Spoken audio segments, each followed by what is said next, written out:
Ya, firman Tuhan kita akan masuk kepada seri yang baru. Seri ini cukup berbeda daripada seri-seri beberapa bulan yang lalu. Kita mempelajari 3 kitab ya. Efesus, lalu apa kemarin? Nehemia, lalu yang terakhir Ayub. Benar ya? Itu urutannya. Nah, hari ini kita tidak akan mempelajari kitab. Makanya saya tidak memberikan sebuah kitab secara apa istilahnya lebih awal. Biasanya saya suruh baca dulu ya toh. Tetapi kali ini kita mau topikal. Topiknya adalah sesuatu di dalam air, atau temanya seri ini adalah sesuatu di dalam air. Sebuah topik di mana kita akan mempelajari banyak hal yang terjadi di Alkitab, sebuah cerita yang ada kaitannya dengan air, dan itu akan bisa memberkati kehidupan kita. Amin ya. Berbicara tentang air di Alkitab, begitu banyak peristiwa yang menyangkut tentang air. Sejak awal kejadian, dalam kitab Kejadian, Roh Tuhan melayang-layang, betul? Ada sesuatu air, ada sebuah hubungan dengan air maksud saya. Lalu di akhir dari kitab Wahyu juga sama. Di Wahyu pasal 22 ayat 1 dikatakan bahwa di sana ada sungai air kehidupan sejernih kristal mengalir dari tahta Allah dan anak domba, gitu ya. Kira-kira begitulah ayatnya. Lalu kalau kita masih ingat di dalam kitab Kejadian Nuh, urusan dengan air bah, ada air di sana, ada cerita yang menarik. Lalu ada Abraham, Ishak dan Yakub mengenai sumur mereka. Mereka semakin kaya dan bertambah kaya. Itu firman yang disampaikan kepada Ishak mengenai sumur juga. Lalu Sungai Nil, mimpi daripada Yusuf. Betul? Masih banyak lagi. Kira-kira apa yang bisa Anda ingat yang mengenai air?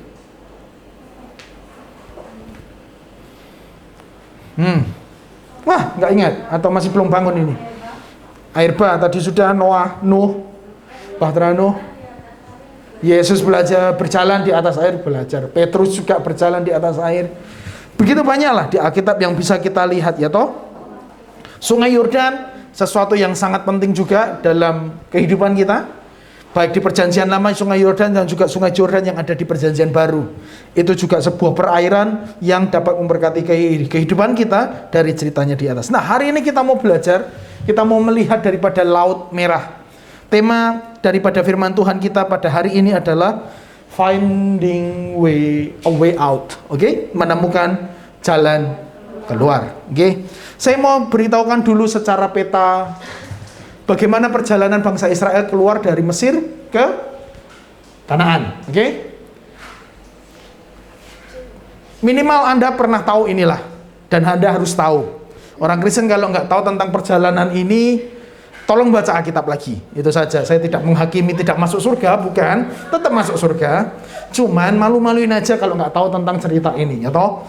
Anda masih tahu, ingat ya, bagaimana Tuhan membawa bangsa Israel keluar untuk kembali ke tanah Kanaan, oke?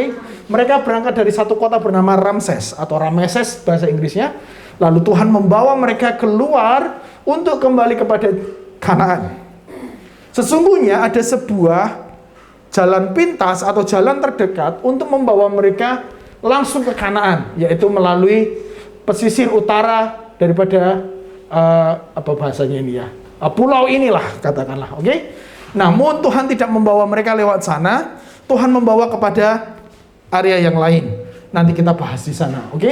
Lalu mereka berangkat dari Rameses langsung ke Sukot, lanjut kepada Etam, lalu daerah Migdol atau daerah Pihahirot. Nanti kita baca juga. Nah, yang mau saya tunjukkan di sini adalah lanjut next.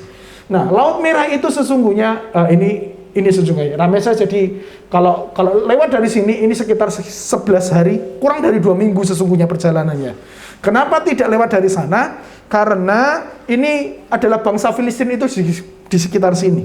Mereka tidak akan bisa lewat langsung ke sana karena mereka baru saja diperbudak selama 430 tahun. Bisa bayangkan orang budak, mereka kalau mau diajak berperang pasti tidak bisa, ya toh? Tubuhnya nggak kuat atau mereka nggak punya kemampuan dan sebagainya. Jadi Tuhan membawa mereka melalui jalan selatan. Nah, lalu Tuhan membuat mereka berkeliling di sekitar sini lebih banyak karena ya banyak hal lah, banyak alasan. Karena Tuhan mau Istilahnya Tuhan mau memfilter mereka bangsa itu supaya tidak menggunakan akal mereka. Tuhan mau mengembalikan cara berpikir mereka kembali kepada Tuhan. Orang kalau sudah tinggal 430 tahun, budayanya, cara berpikirnya, seleranya sudah seperti bangsa Mesir, betul? Tetapi Tuhan mau istilahnya membersihkanlah cara berpikir mereka, lalu supaya mereka masuk ke tanah Kanaan dengan benar-benar generasi yang baru, cara pikir yang baru dan sebagainya. Lanjut. Nah, disinilah sesungguhnya Laut Merah itu berada. Setelah Rameses, Sukot, Etam, di Pihahirot atau di Migdol, disinilah terjadi adanya apa bahasanya? Mereka menyeberangi Laut Merah, oke? Jadi Laut Merah sesungguhnya terbagi menjadi dua. Sebelah sisi kiri dan sebelah sisi kanan, sebelah sisi barat dan sebelah sisi timur, oke? Tetapi Laut Merah yang terjadi itu adalah di sekitar sini. Itu saja supaya tahu. Kalau mungkin Anda pernah dengar terusan Suez, nah itulah sesungguhnya Laut Merah. Tetapi tidak seperti sama sekarang terusan Suez itu. Pasti sudah sangat berbeda posisinya atau keadaannya, ya karena waktu kan. Istilahnya kalau danau saja semakin dangkal, sungai saja semakin dangkal, apalagi laut yang sudah beratus-ratus ribuan tahun gitu loh, pasti keadaannya berbeda. Gitu. Jadi saya mau ngasih tahu saja supaya ya nggak malu-maluin lah jadi orang Kristen gitu ya toh. Sudah jalan-jalan, udah kerja jauh-jauh ke Hong Kong itu. Di mana Laut Merah? Ya mungkin sekitar Sulawesi Utara di sana. Malu-maluin. Oke? Kalau ditanyain anak sekolah minggu, istilahnya ini loh di sini begitu ya. Besok kalau jadi guru sekolah minggu waktu pulang ke Indonesia, oke?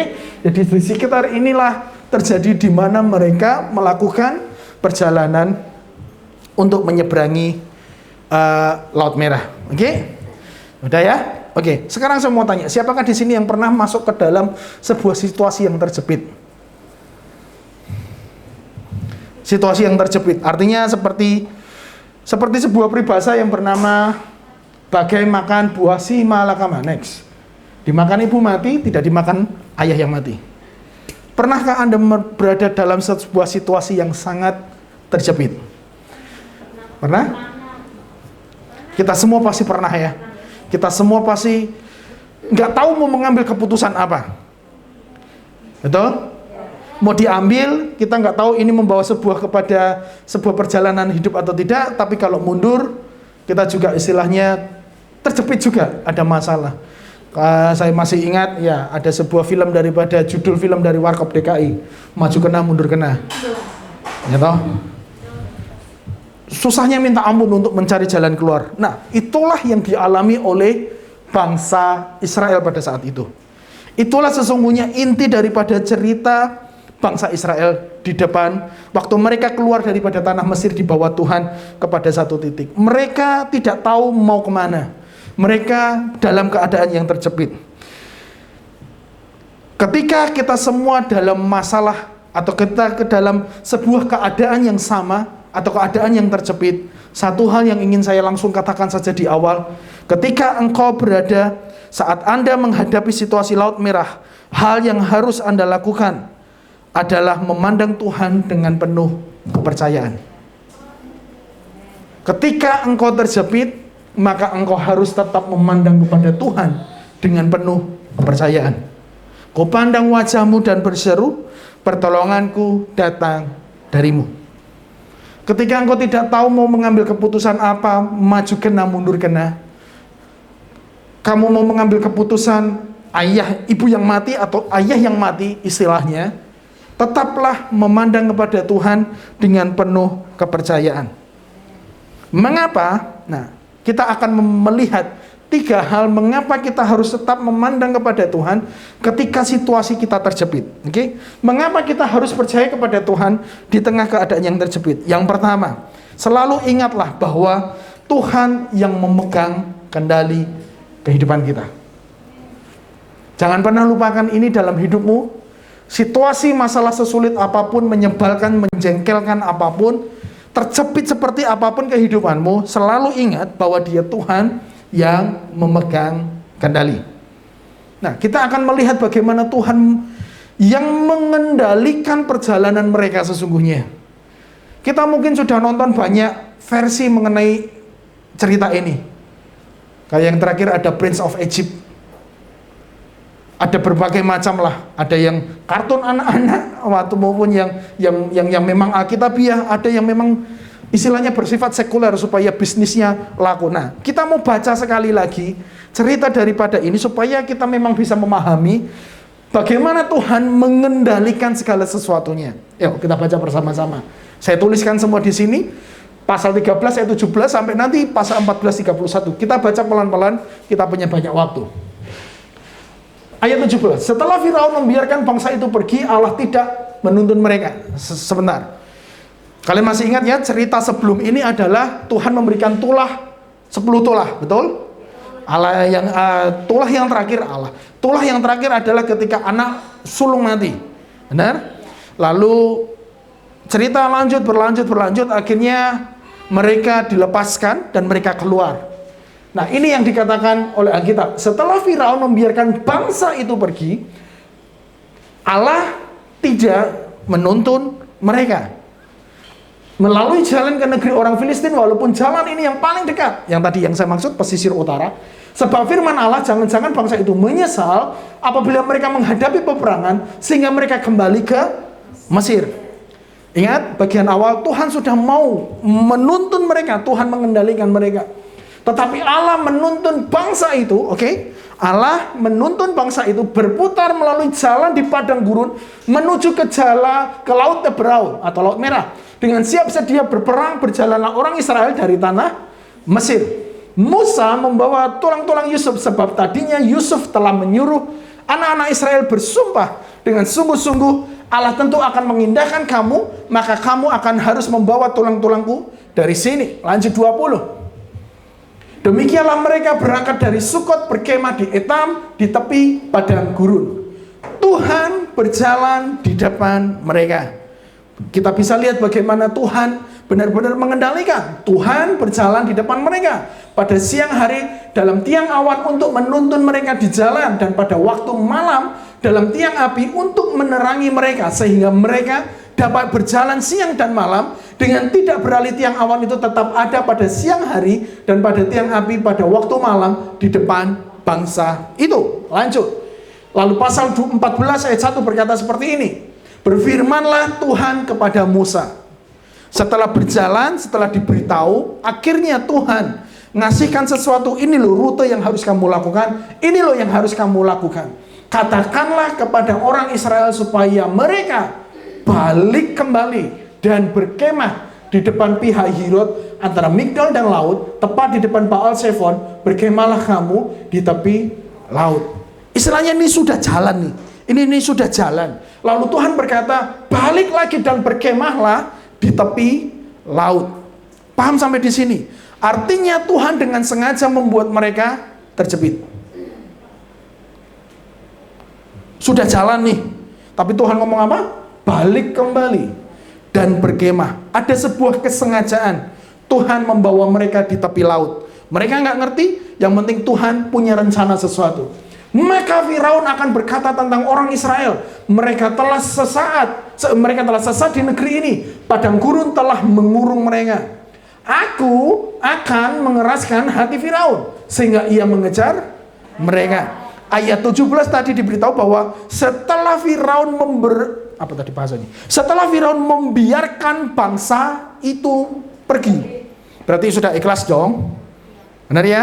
Berarti sudahlah, biarlah mereka pergi. Kita sudah dibantu, kita sudah dan sebagainya. Tetapi Tuhan mengubahkan hati Firaun. Aku akan mengeraskan hati Firaun sehingga ia mengejar mereka. Dan terhadap Firaun dan seluruh pasukannya, aku akan menyatakan kemuliaanku, sehingga orang Mesir mengetahui bahwa akulah Tuhan. Lalu mereka berbuat demikian. Kalau kita tahu ini semua saat itu terjadi, apakah kita tidak jengkel kepada Tuhan? Berarti memang Tuhan mau membuat kita sengsara.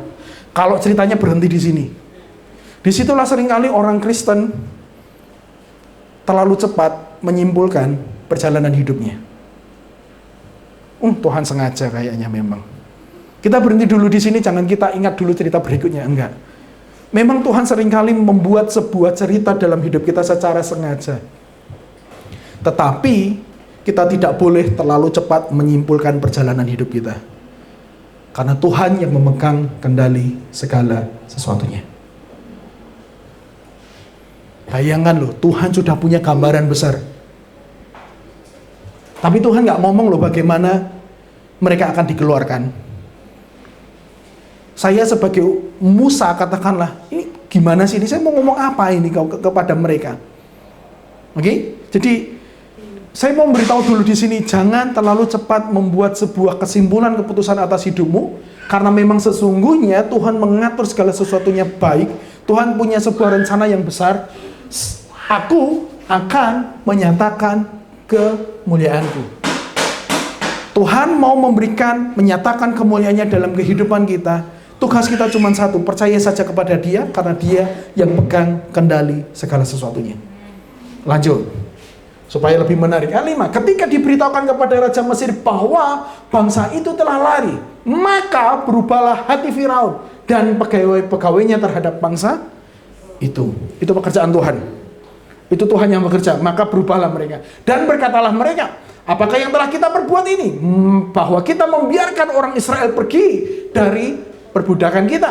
Kemudian ia memasang keretanya dan membawa rakyatnya serta. Ia membawa 600 kereta yang terpilih. Oke? Ini bukan sembarangan. 600 kereta yang terpilih, berarti yang terbaik. Segala kereta Mesir masing-masing lengkap dengan perwiranya. Berarti diserang atau mereka dikejar oleh mereka yang sangat-sangat cakap dalam berperang. Demikianlah Tuhan mengeraskan hati Firaun. Tuhan sudah mulai bekerja di ayat 5 sampai ayat 7. Raja Mesir, sehingga ia mengejar orang Israel. Tetapi orang Israel berjalan terus, dipimpin oleh tangan yang dinaikkan, dipimpin oleh Musa sendiri. Lanjut, 9. Adapun orang Mesir, segala kuda dan kereta Firaun, orang-orang berkuda dan pasukannya mengejar mereka dan mencapai mereka pada waktu mereka berkemah di tepi laut dekat Pihahirot di depan Baal Zephon. Ketika Firaun telah dekat, orang Israel menoleh, maka tampaklah orang Mesir bergerak menyusul mereka. Lalu sangat ketakutanlah orang Israel dan mereka berseru-seru kepada Tuhan. Nah, ini mereka sudah menyimpulkan. Mereka mau menyimpulkan nih. Dan mereka berkata kepada Musa, ini orang miriplah sama kita. Apakah karena tidak ada kuburan di Mesir, maka engkau membawa kami untuk mati di padang gurun ini? Apakah yang kau perbuat ini terhadap kami dengan membawa kami keluar dari Mesir? Hidupnya mau dipulihkan, hidupnya mau diberkati, mereka salah sangka. Bukankah ini kami telah katakan kepadamu di Mesir? Udahlah, jangan ganggu kami. Biarkan kami bekerja pada orang Mesir. Sebab lebih baik kami untuk bekerja pada orang Mesir daripada kami mati di padang gurun ini. Siapa yang pernah ngomong begitu sama Tuhan? Ngapunten lo ya. Nanti kita sama berarti kayak orang Israel. Tekar tengguk. Kita terlalu mudah menghakimi apa yang Tuhan sedang kerjakan dalam hidup kita. Wes tombok mending mati aja waktu itu. Lanjut 13. Tetapi berkatalah Musa kepada bangsa itu, janganlah takut, berdirilah tetap. Ini Pak Yer yang ngomong kayaknya di depan jemaatnya, kira-kira begitu. Udahlah, jangan takut, berdirilah tetap dan lihatlah keselamatan dari Tuhan. Wah, yang akan diberikannya hari ini padamu. Sebab orang Mesir yang kamu lihat hari ini tidak akan kamu lihat lagi untuk selama-lamanya. Tuhan akan berperang untuk kamu dan kamu akan diam saja. Mengapa saya ngomongnya seperti bercanda? Karena ini jawaban Tuhan. Menarik ayat 15. Orang biasanya motong ayat ini lalu dikotbah-kotbahkan, gitu kan? Ini loh, berfirmanlah Tuhan, mengapa kamu berseru-seru demikian kepadaku? Kayaknya ngomong apa? Paham maksud saya ya? Kalian itu ngomong apa? Dikira saya nggak tahu segala sesuatunya. Itu paham maksud saya. Memangnya kamu saya buat di titik ini, saya nggak tahu. Hello? Saya yang buat dari awal sampai akhir. Saya tahu semua rancangan saya. Kamu ngomong apa? Itu kira-kira. Benar nggak? Malu nggak kira-kira kita sama Tuhan?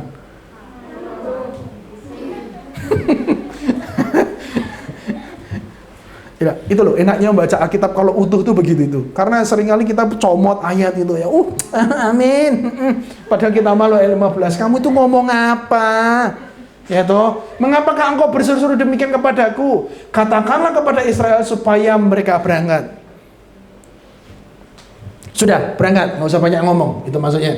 Dan engkau angkatlah tongkatmu dan ulurkanlah tanganmu ke atas laut dan belahlah airnya sehingga orang Israel akan berjalan dari tengah-tengah laut di tempat kering. Tetapi sungguh aku akan mengeraskan hati orang Mesir sehingga mereka menyusul orang Israel dan terhadap Firaun dan seluruh pasukannya, keretanya dan orang-orangnya yang berkuda. Aku akan menyatakan kemuliaanku. Sudah mau dimulai. Aku akan menyatakan kemuliaanku. Lanjut ayat 18. Maka orang Mesir akan mengetahui bahwa akulah Tuhan apabila aku memperhatikannya kemuliaanku, memperlihatkan kemuliaanku terhadap Firaun, keretanya dan orangnya yang berkuda. Ayat 19. Kemudian bergeraklah malaikat Allah. Karena sudah mereka mau berjalan, lalu malaikat Tuhan bergerak yang tadinya berjalan di depan tentara Israel, lalu berjalan di belakang mereka, dan tiang awan itu bergerak dari depan mereka, lalu berdiri di belakang mereka.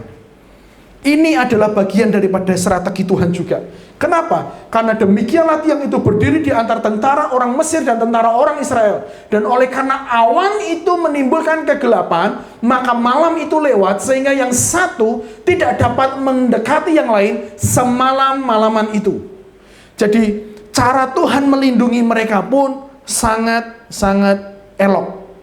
Bukan hanya disuruh jalan lalu bukan, tetapi supaya mereka tidak bisa mendekati, maka Tuhan melakukan sesuatu, Tuhan mengendalikan segala sesuatunya.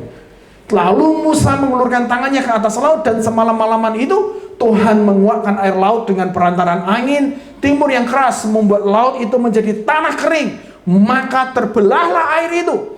Demikianlah orang Israel berjalan dari tengah-tengah laut di tempat kering, sedang kiri dan di kanan mereka itu sebagai tembok bagi mereka.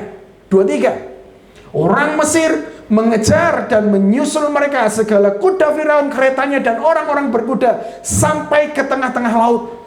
Dan pada waktu jaga pagi, Tuhan yang di dalam tiang api itu dan awan itu memandang kepada tentara orang Israel, lalu dikacaukannya tentara orang Mesir itu. Ia membuat roda keretanya berjalan miring. Detail sekali. Tuhan mengendalikan segala sesuatunya dari awal sampai ke titik ini. Tuhan membuat roda keretanya berjalan miring dan maju dengan berat sehingga orang Mesir berkata, marilah kita lari meninggalkan orang Israel, sebab Tuhanlah yang berperang untuk mereka melawan Mesir. Berfirmanlah Tuhan kepada Musa, ulurkanlah tanganmu. Sekarang perintah yang terakhir. Ulurkanlah tanganmu ke atas laut, supaya air berbalik meliputi orang Mesir, meliputi kereta mereka dan mereka yang berkuda. Musa mengulurkan tangannya ke atas laut, maka menjelang pagi berbaliklah air laut ke tempatnya, sedang orang Mesir lari menuju air itu. Demikianlah Tuhan mencampakkan orang Mesir ke tengah-tengah laut. Belum selesai. Masih ada satu hal yang menarik yang perlu kita perhatikan. Mungkin kalian tidak pernah memperhatikannya. Ayat 28. Berbaliklah segala air itu lalu menutupi kereta dan orang berkuda dari seluruh pasukan Firaun yang telah menyusul orang Israel itu ke laut. Seorang pun tidak ada yang tinggal dari mereka. Tetapi orang Israel berjalan di tempat kering dari tengah-tengah laut, sedang kiri dan kanan mereka itu sebagai tembok bagi mereka. Demikianlah pada hari itu Tuhan menyelamatkan orang Israel. Dan orang Israel melihat orang Mesir mati terhantar di pantai laut. Ketika dilihat oleh orang Israel, bahkan Tuhan mengendalikan supaya mereka bisa melihat pertolongan Tuhan dengan mata kepala mereka. Mereka yang tadinya marah kepada Tuhan, mereka yang tadinya bete sama Tuhan, menyalahkan Tuhan, sekarang mereka melihat dengan jelas pekerjaan tangan Tuhan dalam kehidupan mereka. Tuhan melakukannya bukan tanpa tujuan. Karena dia mau mengendalikan sesuatu, dia mau menunjukkan kuasa dan kemuliaannya. Bukan hanya kepada bangsa Mesir, tetapi kepada orang Israel juga. Ketika dilihat orang Israel, betapa besarnya perbuatan yang dilakukan Tuhan terhadap orang Mesir, maka takutlah bangsa itu kepada Tuhan. Dan mereka percaya kepada Tuhan dan kepada Musa, hambanya itu. Kita bisa lihat, kita sudah baca bagaimana Tuhan mengendalikan segala sesuatunya dengan indah. Sampai pada endingnya pun dia mau mempertobatkan bangsa Israel dengan melihat semua apa yang Tuhan kerjakan. Seringkali kita merasakan sesuatu, kita tidak merasakan atau tidak melihat. Sesuatu terjadi begitu saja, benar ya? Atau tiba-tiba sembuh begitu saja. Tetapi ada kalanya Tuhan akan izinkan kita melihat dengan mata kepala kita bahwa ini Tuhan yang berbuat, bukan kita. Ada kalanya Tuhan akan menunjukkan, ini loh kuasaku, bukan apa yang bisa kamu lakukan. Jadi jemaat Tuhan percayai bahwa dia Tuhan yang mengendalikan segala sesuatu. Kalau Tuhan pegang kendali, maka jangan pernah hilang percayamu kepada Tuhan. Saya nggak tahu mau ngomong apa lagi. Tuhan mengendalikan segala sesuatu. Dia mengendalikan segala sesuatu dan dia memerintah atas segala sesuatu. Lanjut. Dia memiliki kuasa dan otoritas atas alam, atas angin, atas laut, dan bahkan atas hati seseorang.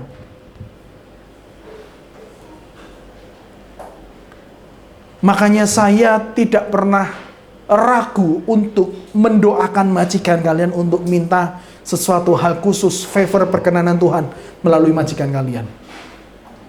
Karena Tuhan berkuasa atas hati seseorang. Mungkin secara akal manusia, Pak Ian ngomong apa sih? Kan sudah tanda tangan kontrak dan sebagainya.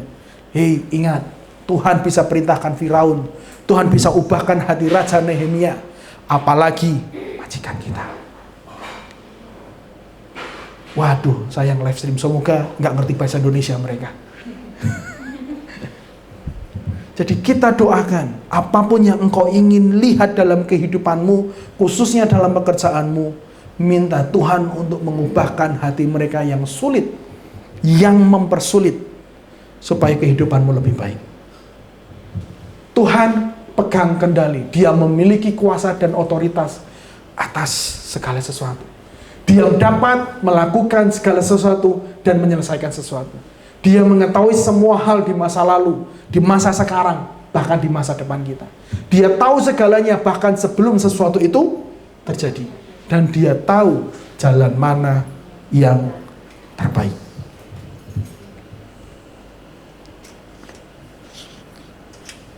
Ini adalah sebuah penghiburan buat kita pada hari ini. Dia Tuhan yang pegang kendali atas segala sesuatunya. Yesaya 55 ayat 8-9 berkata seperti ini. Sebab rancanganku bukanlah rancanganmu, dan jalanmu bukanlah jalanku, demikianlah firman Tuhan. Kalau teman-teman rajin baca Alkitab, pasti kalian akan menemukan frasa ini. Demikianlah firman Tuhan. Apa artinya? Artinya adalah itu yang ngomong Tuhan sendiri, bukan manusia. Itu memang kehendak Tuhan sendiri, memang itu yang Tuhan mau, bukan kehendak manusia. Jadi, sebab rancanganku bukanlah rancanganmu, dan jalanmu bukanlah jalanku. Seperti tingginya langit dari bumi, demikianlah tingginya jalanku dari jalanmu, dan rancanganku dari rancanganmu. Tahu maksudnya setinggi langit dari bumi rancangan kita dan rancangan Tuhan? Itu memang jauh banget, gak bisa kita ukur. Lebih mulia, lebih elok, lebih manis, lebih cantik semua rancangan dan jalannya Tuhan daripada apa yang bisa kita rancangkan. Jadi percayai terhadap rancangan Tuhan, bukan rancanganmu. Kalau tidak sesuai dengan kehendakmu, tidak sesuai dengan keinginanmu, percayai dia Tuhan yang masih pegang kendali. Memang kita pengennya seperti orang normal ya, toh sekolah, kuliah, dapat pekerjaan baik, menikah, dapat pasangan yang baik, lalu tua, kaya raya, sebelum mati foya-foya, lalu mati pun masuk surga. Orang pengennya seperti itu ya toh? Dan orang sudah melakukannya mungkin dalam kehidupannya. Tetapi mungkin perjalanan hidup kita tidak semudah apa yang dialami oleh orang lain. Percayailah, dia Tuhan yang pegang kendali. Mungkin tidak terpikir kita akan kehilangan suami kita di masa muda. Betul? Rancangan Tuhan. Nggak ngerti rancangan Tuhan. Kita tunggu saja ending ceritanya. Ya toh. Karena saya sangat percaya segala sesuatu yang terjadi dalam hidup kita bukanlah, lanjut next. Dia menikmati khotbahnya. Segala sesuatu yang terjadi dalam hidup kita bukanlah sebuah kebetulan, karena Tuhan yang pegang kendali. Kalau engkau merasa tersesat di Hongkong ini, engkau bukan tersesat. Tuhan yang membawa engkau ke sini. Kalau Tuhan tutup jalan yang lain, negara yang lain, sehingga engkau tidak bisa bekerja di negara yang sesuai keinginanmu, tapi engkau berada di kota ini, engkau berada di negara ini, Tuhan yang bawa engkau. Tidak ada yang kebetulan.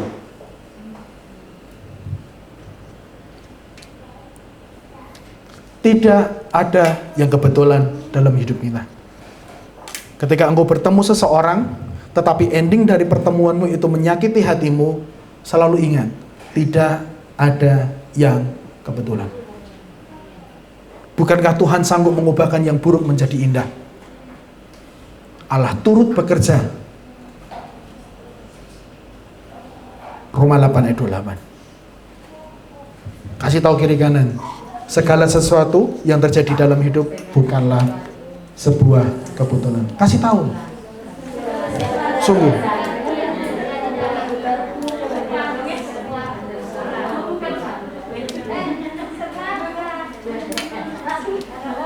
Semua hal loh ya. Semua hal. Sungguh. Tidak ada titik terendah kita, bahkan titik kejayaan kita, segala sesuatunya bukanlah sebuah kebetulan. Kalau orang sukses itu bukanlah sebuah kebetulan. Memang Tuhan yang mengangkat. Tapi kalau orang berada di titik terendah dalam hidupnya, bukan selalu, belum tentu, tidak selalu karena dosa yang dilakukannya. Mungkin memang Tuhan punya rencana. Bisa saja mungkin hatinya terlanjur tinggi hati, Tuhan mau merendahkan supaya dia rendah hati. Bisa? Bisa. Kita sudah belajar kedaulatan Tuhan di seri sebelumnya. Jadi saya percaya sekali. Dan firman Tuhan mengatakan, segala sesuatu bukanlah sebuah kebetulan. Jadi tidak kebetulan kita semua ada di ruangan ini pada hari ini. Tidak ada kebetulan kita semua masih lapar hari ini. Sabar, sebentar lagi habis ibadah kita makan.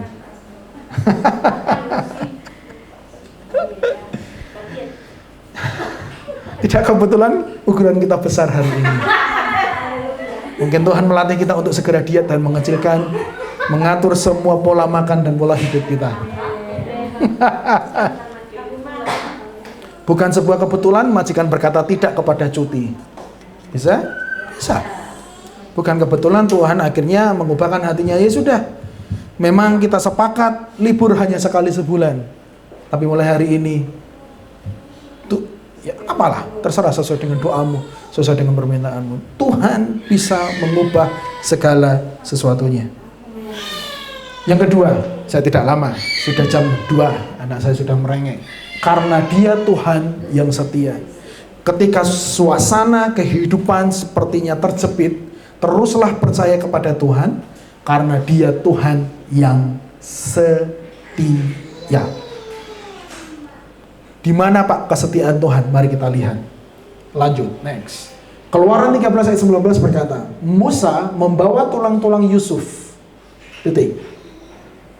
Musa membawa tulang-tulang Yusuf, sebab tadinya Yusuf telah menyuruh anak-anak Israel bersumpah dengan sungguh-sungguh, Allah tentu akan mengindahkan kamu, maka kamu harus membawa tulang-tulangku dari sini. Oke?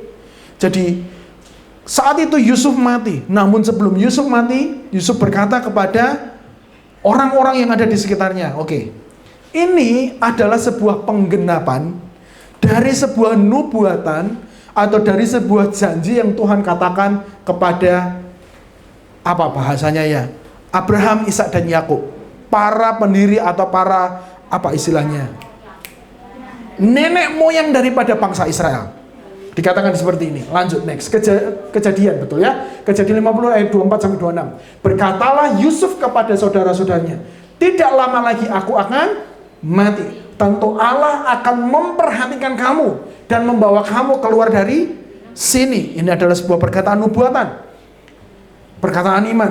Ke negeri yang telah dijanjikannya dengan sumpah kepada Abraham, Ishak, dan Yakub. Tuhan sudah berfirman, berjanji kepada kepada nenek moyang bangsa Israel pada saat itu. Lalu Yusuf mengingat kembali semua janji Tuhan itu. Lalu dia berkata, besok kalau penggenapan janji Tuhan itu terjadi, bawalah tulangku, bersumpahlah.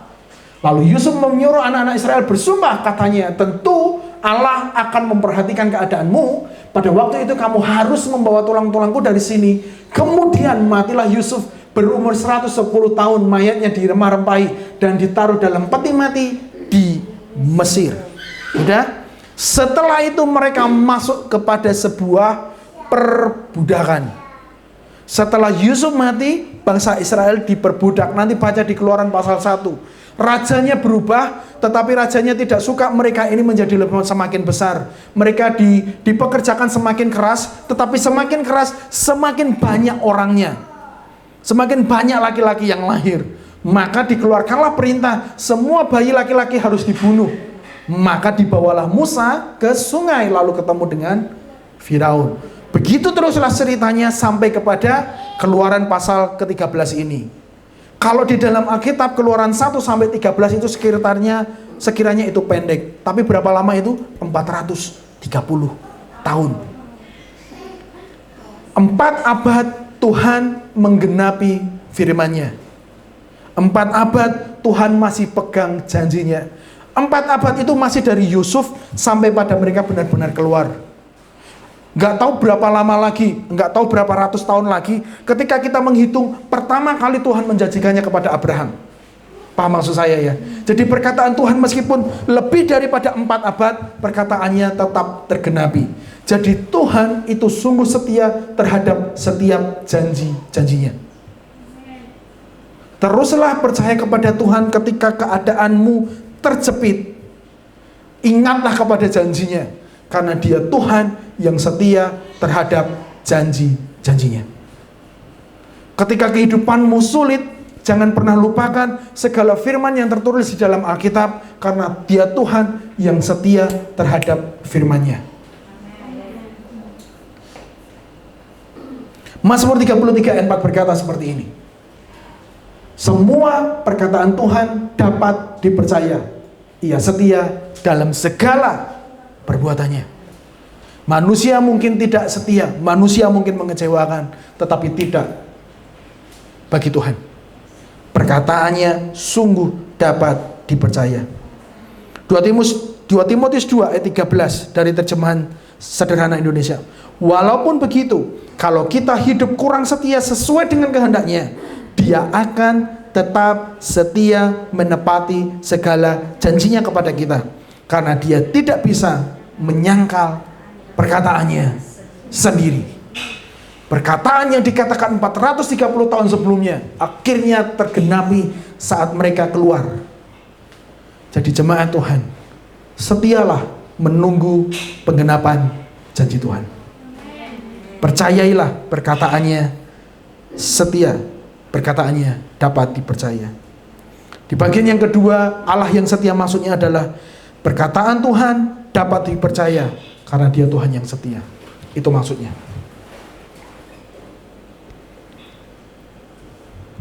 Peganglah setiap perkataan Tuhan, karena Dia Tuhan yang sanggup melakukannya dalam kehidupan kita. Yang terakhir, mengapa kita masih dapat mempercayai Tuhan? Karena Dia Tuhan selalu hadir bersama-sama dengan kita. Dia selalu hadir. Dia omnipresent. Pernah dengar kata ini? Omnipresent. Dia maha hadir. Dia selalu ada bersama-sama dengan kita. Engkau ada bersamaku di setiap musim hidupku. Itu maksudnya daripada omnipresent. Musim apapun dalam hidup kita, Dia ada. Atau dimanapun kita berada, kita panggil Dia, Dia akan datang. Di tempat tersembunyi sekalipun ketika engkau memanggil dia, maka dia hadir. Yunus di dalam perut ikan selama 3 malam, akhirnya dia berbicara dengan Tuhan dan dia mendengar Tuhan. He is an omnipresent God. Dia Tuhan yang maha hadir dalam kehidupan kita. Keluaran 13 ayat 21, Tuhan berjalan di depan mereka pada siang hari dalam bentuk awan untuk menuntun mereka di jalan, dan pada waktu malam tiang api untuk menerangi mereka sehingga mereka dapat berjalan siang dan malam. Dengan tidak beralih di tiang awan itu tetap ada pada siang hari, dan tiap tiang api pada waktu malam di depan bangsa itu. Jadi waktu mereka keluar